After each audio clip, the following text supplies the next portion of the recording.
Welcome back to Questing Beast, I'm Ben. Today we're going to be talking about Dungeon Crawl Classics, which is what I talked about last week.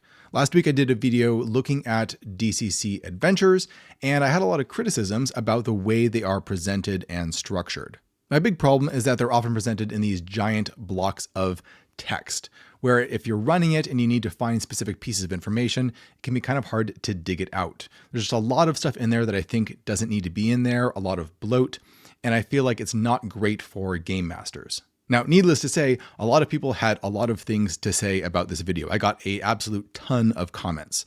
A lot of them agreed with me that they liked DCC, they liked the tone and the vibe of these adventures, but that they were just very difficult and kind of a chore to run at the table. But plenty of people did disagree with that video, at least in one aspect of it or another. And today we'll be looking at all of those objections and I'll be responding to them directly and answering the question, was I wrong about Dungeon Crawl Classics? All right, so our first comment says, yeah, I'm listening to this and the thought I keep having is, so you hate descriptive text and a high level of detail, so you want everything streamlined and you want to have to do little or no prep for your game. DCC doesn't let you do that. That's a Questing Beast problem, not a Goodman Games problem. And to a certain extent, they're correct. Everything I say on this channel is my opinion. It's me advocating for a way of designing adventures that works really well with the way that I like to run adventures. But I should point out that I don't necessarily hate descriptive text or a high level of detail. I just want those things to be very relevant to the game and very easy to find when I need them. The biggest issues I have with DCC stuff is that they're all just kind of jumbled together. So if I want a particular detail, I'm not necessarily going to be able to jump to it right away. And also there's stuff in there that I find is kind of unnecessary, where they're kind of covering every possible thing that could happen, all the different options that players might do and how you're going to resolve that.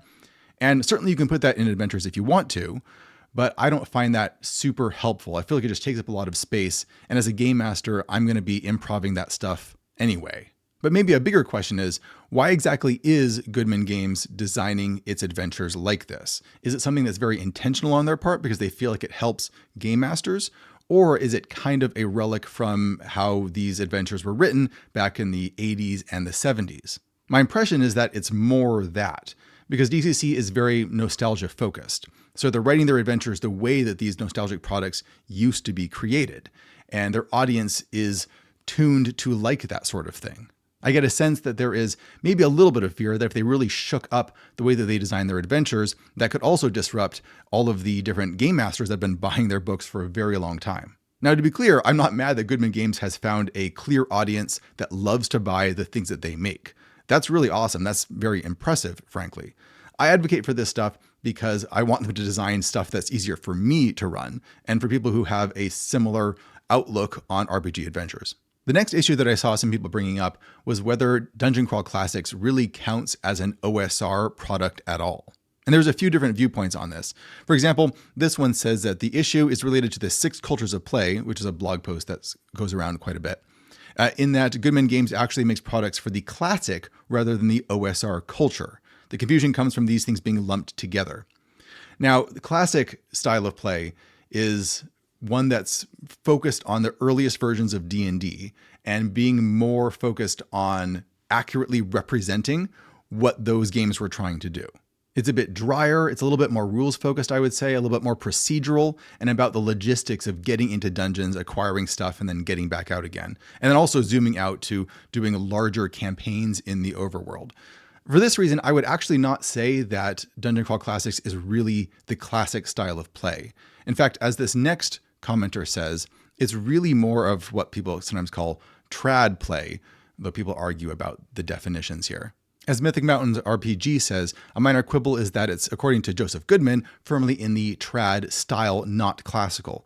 The vibe, art, and culture, etc. is influenced by classic gaming, though.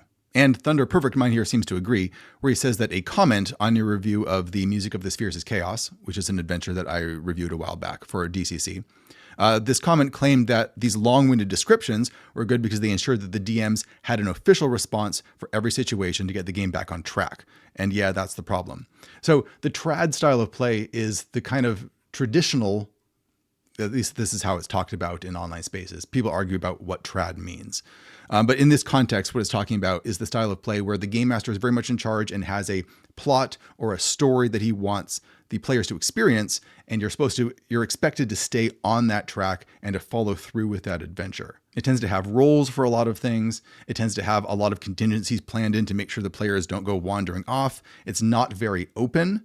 And DCC seems to be more in that vein, especially since if you really look at the rules, it is a tweaked version of 3.0. So unlike a lot of OSR stuff today, it doesn't really intentionally borrow from the rules of early D&D. It's more focused on the rules of, middle or later D&D. But many people, including myself, tend to, at least mentally, group it with the OSR sphere because of not only the way that it looks, but also its attitude towards rulings over rules and having a lot of randomness so that crazy things can happen when you roll the dice.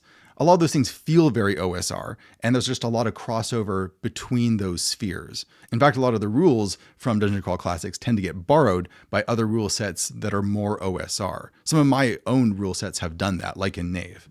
But ultimately, the question of, which culture of play Dungeon Crawl Classics should really fit into doesn't matter a whole lot to my argument. I think that adventures, no matter what style of play they're written in, should be very easy for game masters to use. And I don't think DCC is really there, at least for me.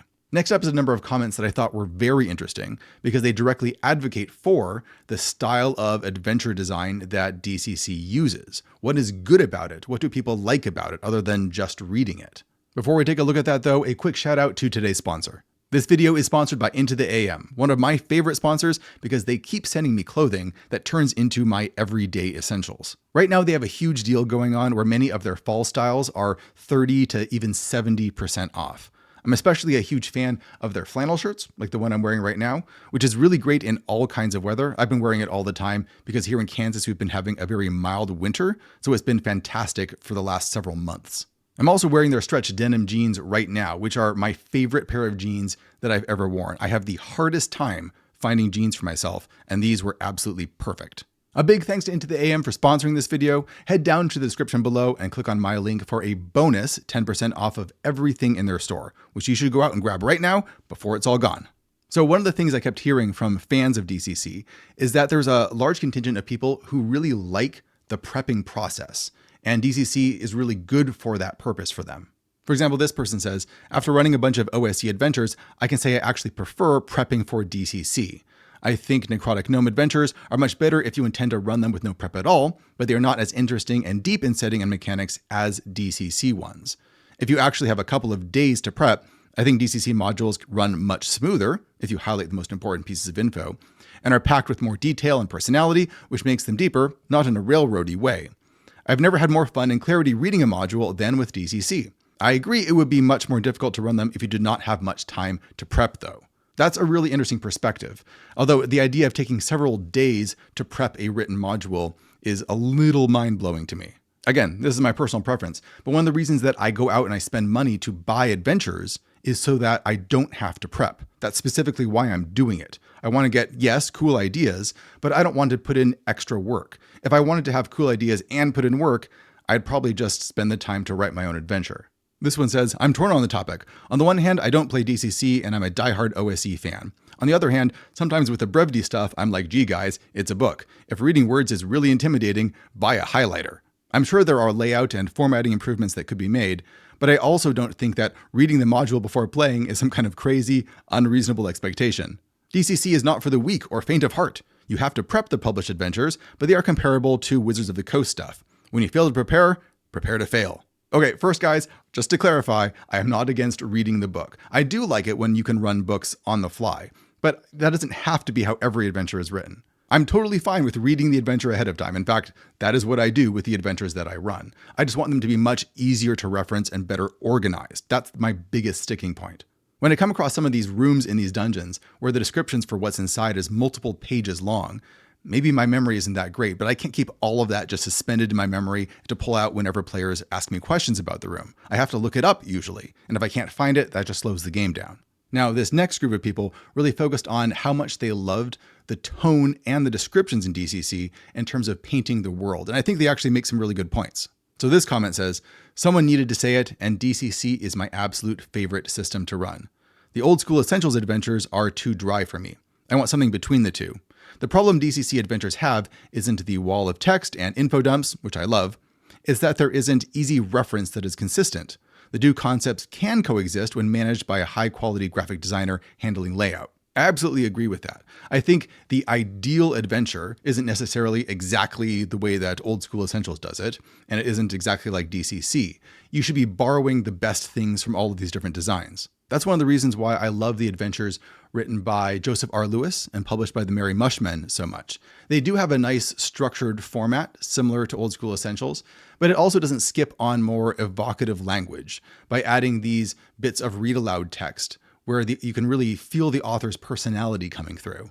But finding the right way to balance all this stuff is quite difficult, and I don't know if anyone has completely cracked it yet. I think for me, it's also that Necrotic Gnome adventures aren't fun to read. I'm not going to play every adventure that I buy, but I do read all of them.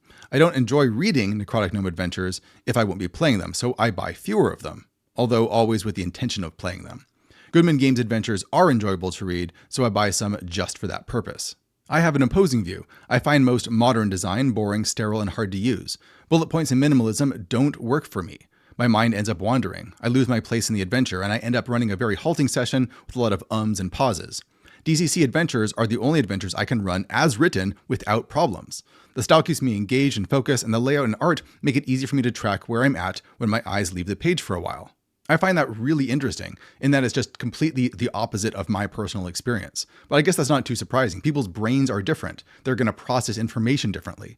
Maybe things that are in a more narrative style just sink into people's brains faster than they do into mine. Now, one of the most interesting responses to my video was actually a blog post that was written by the blog Orthopraxy. The title of the post is Eating the Book. I'll put a link to it down below.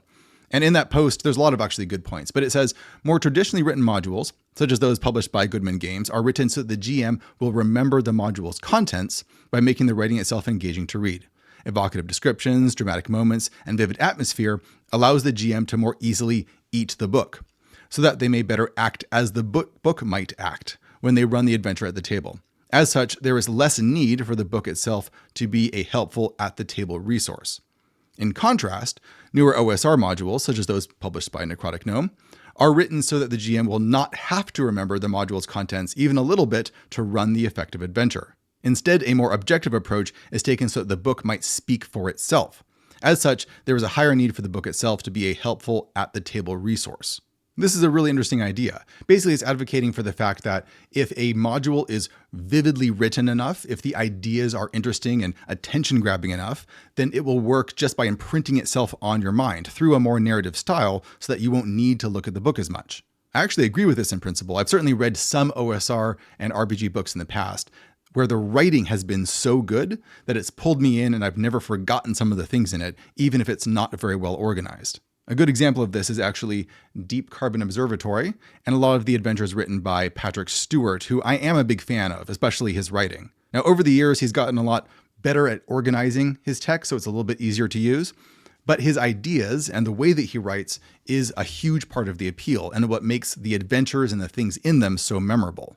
Or as another example, we have writers like Zedek Siu, who did Reach of the Roach God and 1,000 Islands, and he's done a number of other adventures recently. And his big thing is that he tends to write very succinctly, short sentences, doesn't go on at all for long periods of time when describing something, but his descriptions are so precise and so vivid that you don't forget them. They immediately impress yourself on your mind as this very particular thing. And it's always wonderful when an RPG can do that, but I think it's more difficult than a lot of people expect. Basically, when it comes down to it, if I had my way about the way that adventures descriptions were structured, they would have evocative language. They would also be very succinct, so it didn't give me too much information, stuff that I didn't need, and would also be well organized. But you could really make a case for the opposite of those three things, depending on what you're trying to get out of an adventure. For example, you might not want evocative language. Maybe you want things that are more drier and more specific because you want to put together your descriptions of those places for the players. Rather than being very organized, maybe you want it more unorganized and more narrative style because you actually digest the information more easily that way. Rather than being very succinct, maybe we'd actually prefer the adventure to be more expansive in its description and give lots of examples of all of the different things that could happen and how to make rulings based on if the players did this or if they did that. This could be very helpful, especially if you were new to RPGs and you weren't very confident in making rulings. Anyway, I really appreciate all of the feedback that I got on the video. It really got me thinking even more about adventure layout and especially about Dungeon Crawl Classics. And it seems to have inspired a lot of conversation all over the internet, which is always good for the hobby. So was I wrong about DCC? No, I was not, because ultimately it's about personal preference. I do think that the things that I prioritize would make DCC more appealing to a larger number of game masters. At least that's my view on it. But that's not going to mean that there aren't other people who find DCC's style the best way to write adventures. What is your ideal way to structure an adventure? Let me know down in the comments below. And thanks for watching, everybody. I'll see you next time.